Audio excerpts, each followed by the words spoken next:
the revolution of common sense is going. What he said today is going to wash over here because he's going to isolate our government. All right, and all these woke bakes who've been claiming there's 56 genders are toast. They've had the halcyon days of getting away with woke gobbledygook is done.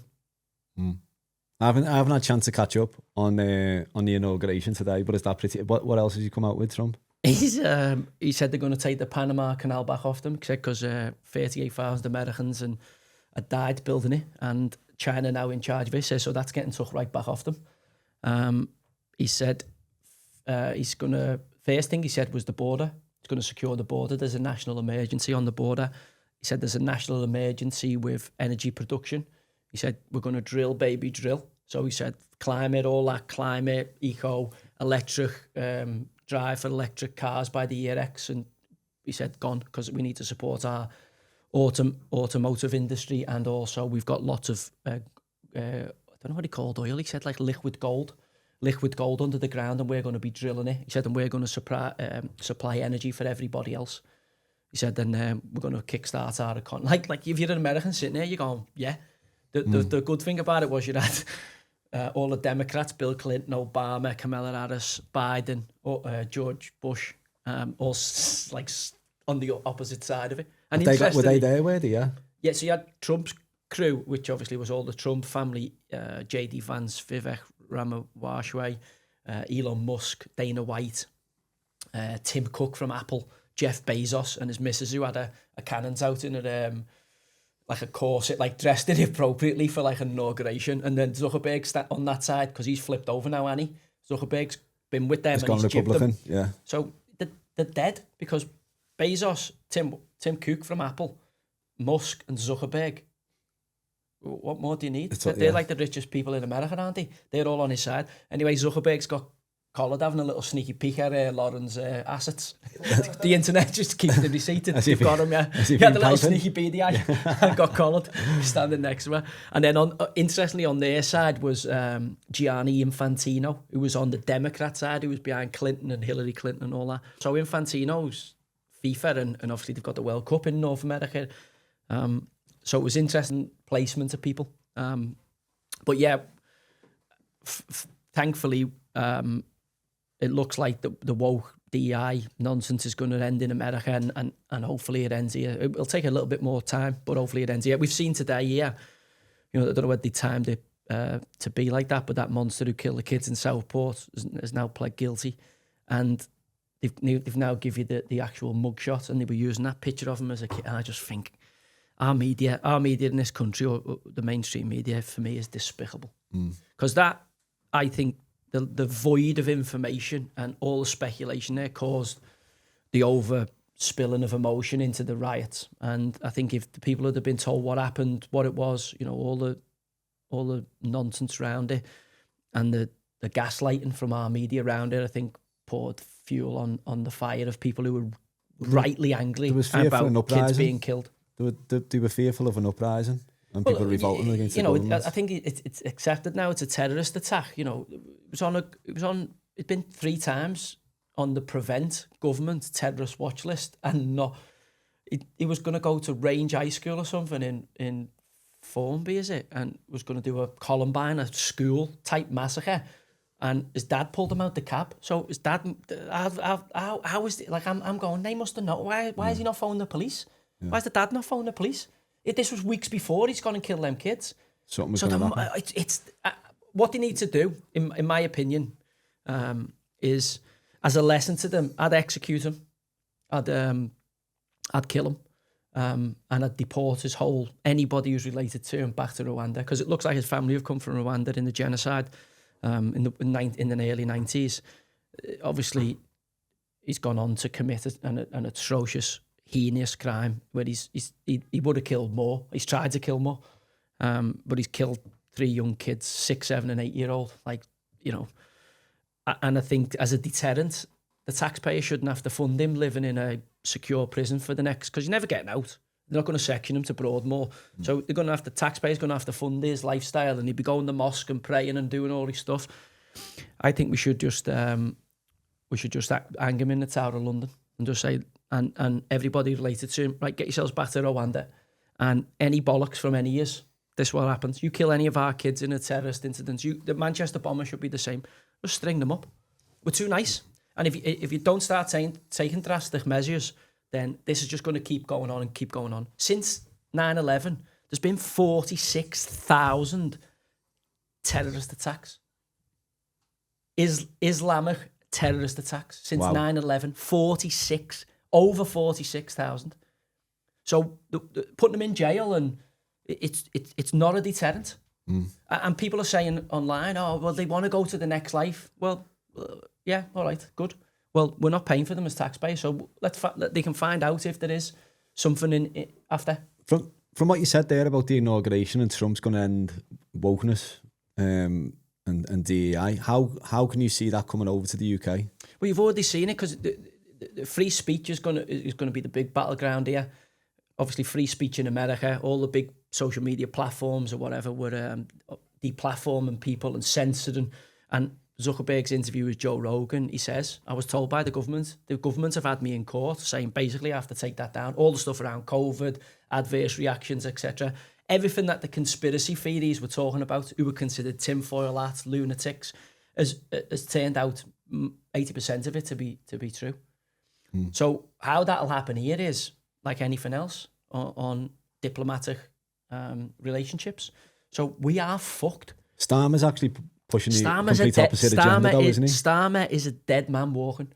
Yeah. Starmer is a dead man walking. He will not, in my opinion, make the end of his term. I think he'll be kicked out some form of fashion, because he's put forward Peter Mandelson, right, who's a big friend of Jeffrey Epstein, as the US foreign ambassador. And he's being laughed at in the States, and they're going as if we're going to talk to him. So Trump's mob aren't even going to deal with him, so they're going to reject him possibly as the ambassador, which is a massive custard pie for Starmer. You got David Lammy, the foreign secretary, whose job it is to work with other countries, who's called Trump a KKK member and a racist. You've got Angela Rayner, who's a Labour frontbencher, said pretty much the same.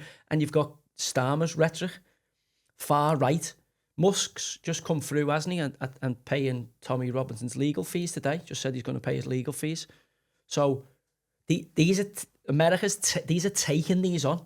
They're not having, and the US and the UK have always had a special relationship. Well, that ain't going to continue with this Labour government.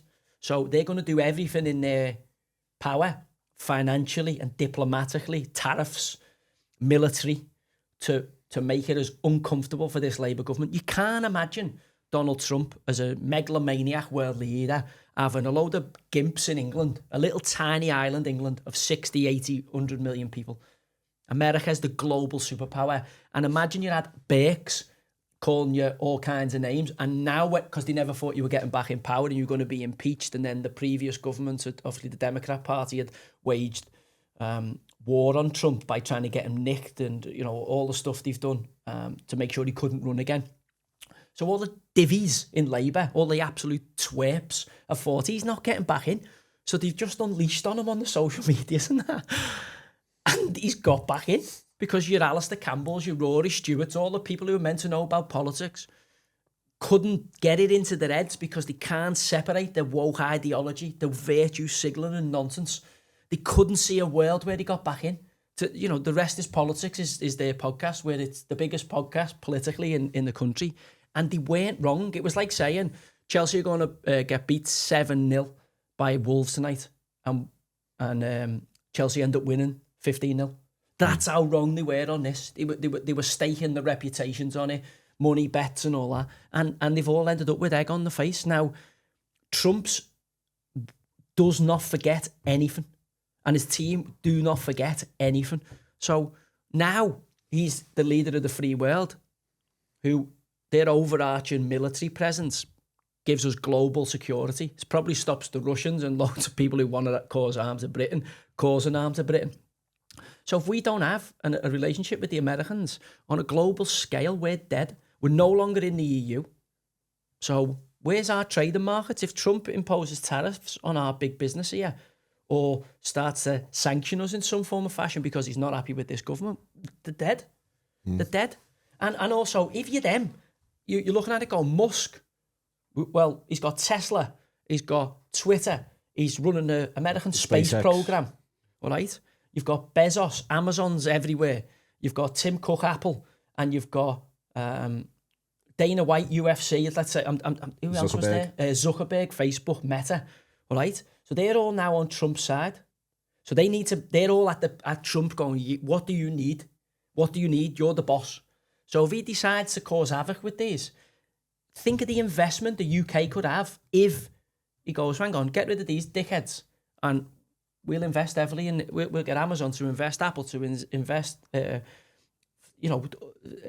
Tesla to invest, whatever it is in the infrastructure of the country, because you've got probably 5 of the top 20 richest people in the world in that conversation.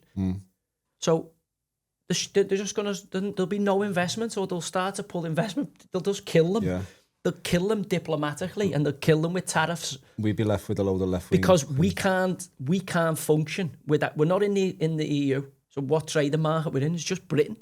We're just Britain, because America was meant to be this special relationship. China, we're an absolute spot on the world's arse now, where we used to be with our empire and a big global player. We're no longer are. And this Labour government are making us more and more of a laughing stock. By the way, the Tories and Boris Johnson did a good deal of damage, but since these have come in and they're playing this neo-Marxist game, labelling what they've labelled, it just today is disgusting, because what they labelled people far-right extremists after that maniac hacked kids to death in Southport. They labelled everybody far-right, and that was, and he had, it's been proven now, or it's coming out now in the wash, that he's got his fingerprints on stuff he shouldn't have had his fingerprints on, and making sure there's some kind of cover up from the media to, obviously Farage has come out today and said, he was told he weren't allowed to speak in Parliament. I just can't see how this Labour government, because it's crap as well, I can't see how it makes its full term. I don't think it gets there. Sounds, well, fucking good job Everton won yesterday, or I wouldn't have been able to handle that conversation if we would have been beat again. But you've shone a lot of light on what's happening there for anyone who's interested in what's going on in America, and how it can reverberate over to Britain. They say, don't they, when America sneezes, Britain catches a cold. The reality of it is now their economy's bigger than us. We have very, very few strategic trading partners, and if we lose America off the back of losing the EU, get ready for a fucking severe depression. Rachel Reeves has already got the pound at a record high in terms of borrowing against the bonds in the kind of Liz Truss category. So we could go into a really steep. So in economic, well, they reckon the house markets are going to be absolutely shook up. So any years out there, whatever you do, don't buy a house in the next 12, 18, 24 months.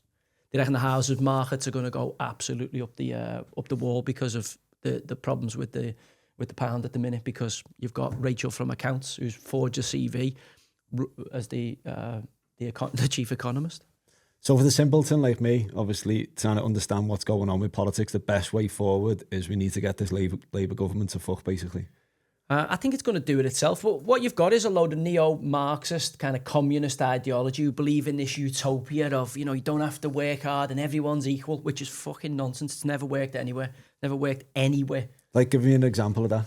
So, like the USSR, like Cuba, China, and actually everywhere. It's that dangerous, and you can see that if you've studied history, it's that dangerous. It actually ends up killing millions of people, whether it's via famine or actually through political executions because you don't agree with them. So like in Russia, if you were a dissenter, like me, for instance, I'm against the government, I'd be taken away and put in a gulag and just work to death in Siberia. Isn't that what they're trying to do to you though?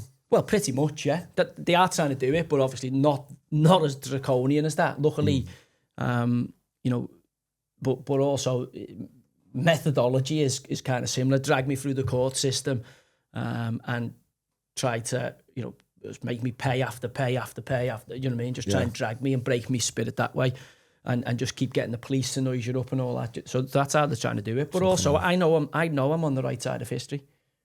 So as the famous Irish quote is, "Chucky our law, our day will come."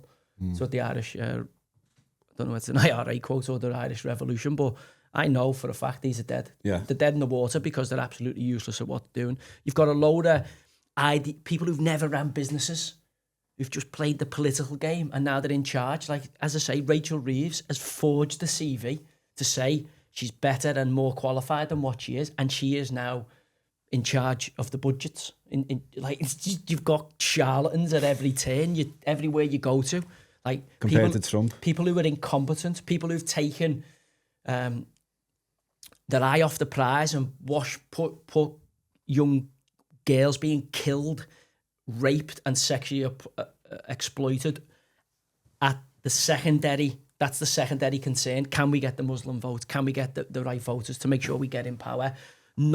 Just using these people as political pawns, unscrupulous charlatans, and the people have seen through it. Like, people are seeing through it. That's why you had over 3 million people sign, 8 weeks, 10 weeks after, or whatever it was, a couple of months after a general election, signing it to say we want another election. He's lied to us all the way in.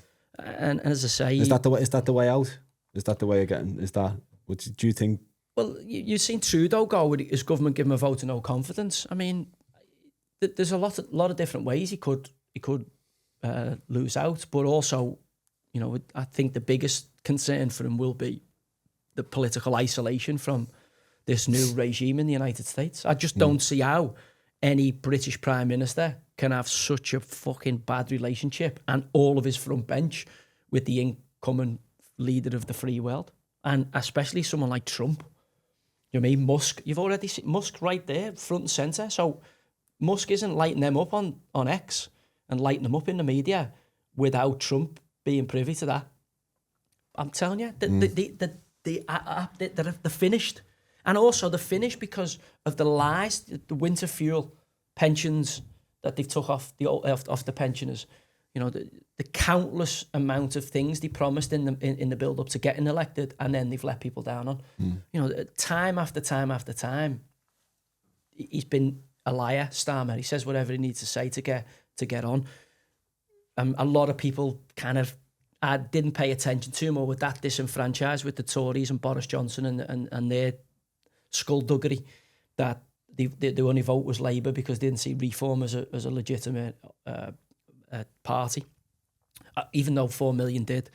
So then what happens is you let them people down when you get into government, and now they're incensed and will never vote for you again. People who were, maybe disgruntled Tories who'd had enough of them, lining their own pockets and all the nonsense they got up to, and they've shot themselves in the foot within the first 6 months. And as I say, they've got 3.5 years to go. I cannot see how he survives.